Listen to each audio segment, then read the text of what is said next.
दोस्त कहते हैं यार इतनी जल्दी जा रहे हो, तुम्हारे लिए अभी एक हमने सरप्राइज रखा है, सिर्फ दावत रखना हमारा फर्ज नहीं था, हमने एक सरप्राइज भी रखा है, वो सरप्राइज अपना लेकर जाओ। इकबाल कहता है कि बताइए क्या सरप्राइज है, और खुश हो जाता है कि मेरे दोस्तों ने यार मेरे लिए सरप्राइज भी रखा, दावत भी रखी। कहते हैं वो तो डेरे पर हमने रखा हुआ है, तुम ऐसा करो आओ डेरे पर तुम्हें सरप्राइज देते हैं, भाभी को यहीं पे बिठा दो।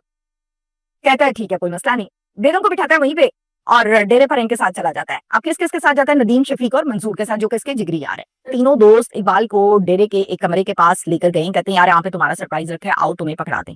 जैसे ये कमरे के पास जाता है, इसको धक्का देते हैं, अंदर बंद कर देते हैं और कहते हैं कि सबर करो तुम्हारा गिफ्ट तैयार कर रहे हैं। इकबाल अंदर से कह रहे हैं यार मुझे बंद क्यों कर दिया? कहते हैं कि सबर करो थोड़ी देर, कोई मसला नहीं है। इकबाल अंदर बंद है, वो अंदर से आवाजें भी लगा रहा है और ये कह रहे हैं कि सरप्राइज तैयार हो रहा है, सबर करो सबर करो। बड़े ध्यान से सुनिएगा, जहां तक तो मैंने स्टोरी आपको बड़े इजी अंदाज में सुना दी और अब मुझे बड़े अफसोस के साथ जो बात बतानी पड़ रही है। दुल्हन जो घर वेट कर रही है, दावत पर गई थी और वेट कर रही है कि मेरा मियाँ डेरे पर गया और अभी आएगा, फिर हम जाएंगे अम्मी के यहाँ।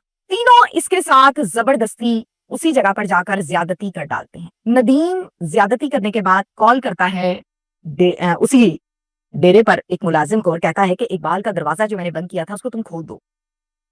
इकबाल को अभी भी कुछ नहीं पता कि पीछे मेरी बीवी के साथ क्या हो गया। वो समझ ले रहा है कि गिफ्ट तैयार हो रहा है और ये क्या बेवकूफी कर रहे हैं। आज बाहर निकलता है, देखता है दोस्त तो गायब हैं सारे। वापस उसी घर में आता है जहां पर बीवी को बिठाकर गया था। आकर देखता है कि बीवी बड़ी अजीब हालत में जमीन पर पड़ी, बड़ी गैर हालत में पड़ी है, हालत उसकी बिगड़ी हुई है। सारी बात समझ जाता है, समझ आ जाती है उसको कि मेरे साथ गेम हो गई है। सबसे पहले अपनी बीवी को उठाता है, हॉस्पिटल लेकर जाता है। हॉस्पिटल जाकर सब कुछ बताता है, डॉक्टर्स फिर उसको ट्रीटमेंट देते हैं। उसके बाद पुलिस स्टेशन जाता है, कस्सोवाल थाना, ये साहिवाल का थाना है।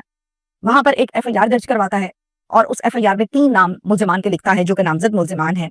नाम आपको मैंने बताए पहले भी, नदीम, शफीक और मंसूर। अब पुलिस क्या करती है, इनमें से 2 मुल्जिमान को पुलिस ने गिरफ्तार भी कर लिया। बहुत अच्छी बात है। इस केस का मुद्दई कौन बना? महक का शौहर इकबाल। पुलिस ने एक ऑफिशियल स्टेटमेंट दी है, वो स्टेटमेंट आपके सामने रखूंगी। पुलिस ये कहती है, और पहले मैं आपको थोड़ा सा डिफाइन कर दूं कि मुबैना तौर पर जाती हो, जबरदस्ती जाती हो या जाती हो, जो भी केस हो जाती से रिलेटेड, उसका सबसे पहले आपका स्वाब्स लिए जाते हैं, डीएनए कराया जाता है, मेडिकल रिपोर्ट ली जाती है, डॉक्टर्स की ओपिनियन ली जाती है, देन दे आर डिसाइडेड कि ये काम हुआ है या नहीं हुआ है रिपोर्ट्स के थ्रू। अब यहाँ पर पुलिस ने ये स्टेटमेंट दी है कि इसका डीएनए करवा लिया गया है, रिपोर्ट्स के लिए, मेडिकल रिपोर्ट के लिए, टेस्ट के लिए सैंपल ले लिया गया है डॉक्टर्स की जानिब से। हम ये बात कंफर्म नहीं कह सकते कि महक के साथ वाकई 3 लोगों ने ज्यादती की है, हम ये भी नहीं कह सकते कि नहीं की। हम अपनी कंफर्म स्टेटमेंट तब देंगे जब मेडिकल रिपोर्ट आएगी, जब फोरेंसिक आएगा, डीएनए आएगा, तो हमें क्लियर होगा कि ये काम हुआ है। अब डीएनए होता है जो मैच करते हैं खातून के साथ, कहीं भी कोई भी मसला हो जाए, मैं अक्सर औकात जाति का लफ्ज जब आता है, ऐसी कोई गुफ्तगू आती है, कोई रिश्ता ऐसा आ जाता है बाप और बेटे का, बेटी का, तो मैं हया से निगाह झुका लेती हूँ। मुझमें इतनी हिम्मत नहीं होती कि मैं आंखों में आंखें डाल के आप लोगों को ये बात बताऊं कि यहाँ पर ये हो रहा है, लेकिन बताना भी जरूरी है। अच्छा, ज्यादती हुई है या नहीं हुई है ये तो पता लगेगा रिपोर्ट से।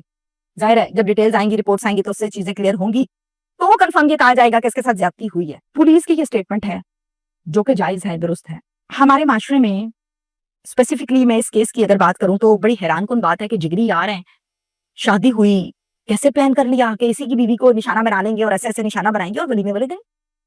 यानी गलत सोसाइटी, गलत दोस्तों का चुनाव जो सारी जिंदगी इकबाल के साथ रहे, उन्होंने ऐन मौका आने पर दोस्ती निभाने की बजाय, दोस्ती में भाई बनने की बजाय आपकी इज्जत तार तार कर दी।